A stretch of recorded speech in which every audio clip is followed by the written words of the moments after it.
But tonight, it is DC United, Eastern Conference champions, and on to MLS Cup '99. Foxborough, here they come. Watch out, LA. You know, you play, a 10-month, 11-month season, and you work so hard. You go through the regular season, you go through the playoffs, you reach all those goals by making it to the final. And when it comes down to it, all that's really going to be a bit of a disappointment, a bit marred if you don't win the championship. Because when it comes down to it, you want to be first place, you want to be the best team. And to do that, you got to win this game. It's the pinnacle, of any athlete and any coach to go to the big show, so to speak. DC's defeat in the '98 Cup was the motivating factor for their return in '99. With new head coach Thomas Rongren at the helm, DC's experienced lineup was as focused and determined as ever to reclaim the Cup. I think everybody to a man on that team in '99 was frustrated and angry that we didn't win in '98. And I think that says a lot about the team, and it says a lot about the standard that we wanted to set. The only success for us would be getting back to the MLS Cup and winning it. I'm all about business right now. We want to bring the Cup back home to DC. I think it's gonna be a hard game, but in my mind it's only to win. I think everyone understands what we have to do. LA arrived in New England looking for payback. They would again be facing DC at Foxborough in a rematch of the '96 Cup with the same teams at the same venue. You don't get back to the final every year. You got to take advantage of every situation that you have. Try to do things the right way this time. It's going to be a total team effort. I think it's going to be something where we have to go in with the amount of heart that it takes to win a championship. Give us this day our daily bread, and forgive us our trespasses, as we forgive those who trespass against us. And lead us not into temptation, but deliver us from evil. Amen. Although both teams had very different styles, it was the general consensus that this final would be a showcase of the two best teams in MLS and many of the league's top stars. Whatever it takes, whatever it takes, whatever it takes. Take DC in our hearts, we take it out on the field, and we win this game. Let's bring the Cup back to DC. Come on.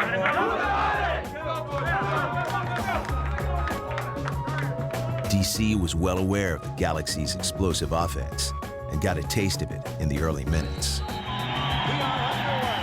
I think we came out pretty aggressive in that final. We were ready to try to prove something.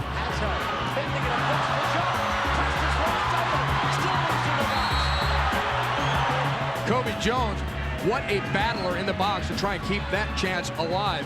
Just moments later, LA suffered a major setback when Galaxy captain Robin Fraser was taken down during a challenge with DC United's Roy Lassiter. Frazier is down low, and that could be a big concern for Los Angeles. Defender of the year, best 11. He was the main cog in the wheel in the back. And to lose that player, in the first few minutes of the game, it throws everything out of whack. They're fearing they might have broken his collarbone. Robin Frazier, the MLS Defender of the Year, gone about 9 minutes into this game. In the 19th minute, a scramble in the box resulted in the game's first goal when Jaime Moreno poked in a rebound and set off a DC United supporters' celebration.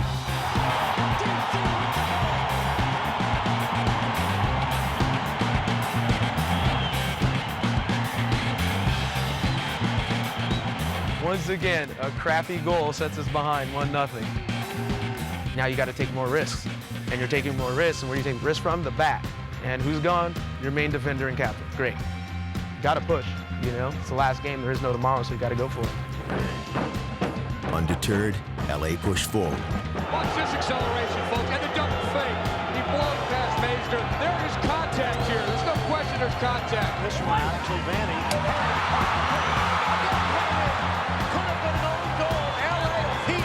They will not win the argument.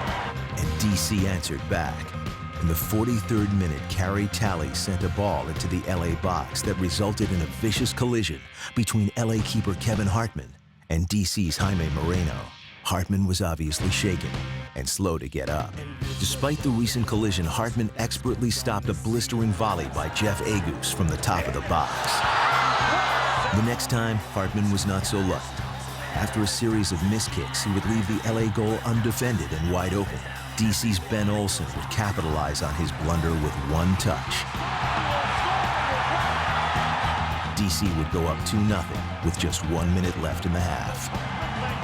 Ben was the driving force in the midfield. He was the engine. You know, he wanted to be there. And that's what it comes down to, his desire. And I think Ben is certainly a great example of a young American that got an opportunity to play in not only in MLS, but also to play very well and compete and try to be the best. Well, I think DC United obviously happy with their performance in the first half. They really got those chances on bad mistakes as well. If DC's happy, then LA is furious right now. They got a lot of work to do in the second half. Wake up! It's not over with. Wake up! Even from the first year, we knew that this could be a dominant club in the MLS, and we've always wanted to show not just the MLS, but around the world that this is a very good team. A confident and in-command DC returned to the pitch. With a 2-goal advantage, they proceeded to defend and counter for the next 45 minutes. Everything LA has tried today, DC has the answer for. DC created more scoring opportunities, but more importantly, they shut down LA's dangerous offense. That was just amazing. First 4 years, they're in every final. A lot of people said, well, that was Bruce's team. Who cares? You still got to get there. A lot of that leadership comes from Kevin Payne. He never rested on his laurels, and it starts at the top. If you have good leaders, then you know everyone will follow.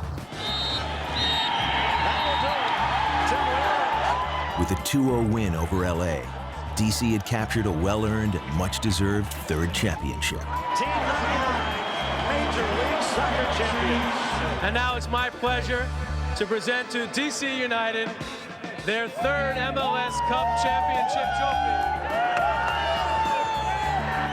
It was always DC United. There was a reason to be proud to be a part of that team. And anybody that watched from the outside had to be jealous of what they were able to accomplish. They walked onto the field with an arrogance. We're better than everybody. Let's go show it. And they did it. They were the first dynasty. As the millennium approached, new MLS teams would rise, and a new wave of young American players would soon make their mark. But DC United's era of MLS domination in the late 1990s will always remain an important part of American soccer history.